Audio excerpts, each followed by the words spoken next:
साथियों नमस्कार।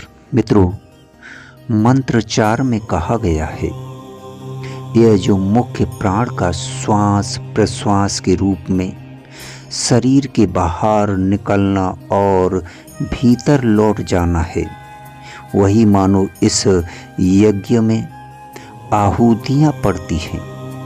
इन आहुतियों द्वारा जो शरीर के पोषण तत्व शरीर में प्रवेश कराए जाते हैं, वे ही हवि हैं। उस हवि को समस्त शरीर में आवश्यकता अनुसार समभाव से पहुंचाने का कार्य समान वायु का होता है, इसलिए उसे समान कहते हैं। वही इस रूपक में मानो होता है, अर्थात हवन करने वाला ऋतिक है।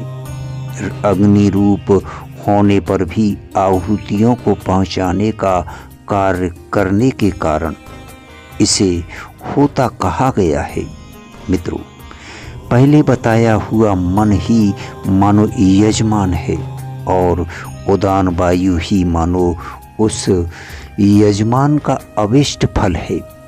मित्रों, क्योंकि जिस प्रकार अग्निहोत्री करने वाला यजमान को उसका अविष्ट फल उसे अपनी ओर आकर्षित करके कर्म फल भुगतने के लिए कर्म अनुसार स्वर्ग आदि लोकों में ले जाता है, उसी प्रकार यह उदान वायु मन को प्रतिदिन निद्रा के समय उसके कर्म फल के भोग स्वरूप ब्रह्मलोक में परमात्मा के निवास स्थान रूप हृदय गुहा में ले जाता है।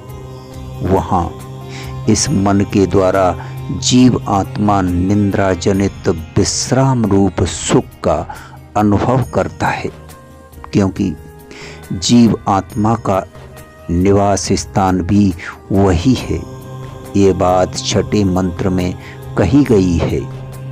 साथियों, यहाँ ब्रह्म गम यति से ये बात नहीं समझनी चाहिए कि निद्रा जनित सुख ब्रह्म प्राप्ति के सुख की किसी भी अंश में समानता कर सकता है, क्योंकि यह तो तामस सुख है और परब्रह्म परमेश्वर की प्राप्ति का सुख तीनों गुणों से अतीत है, तीनों गुणों से अतीत है।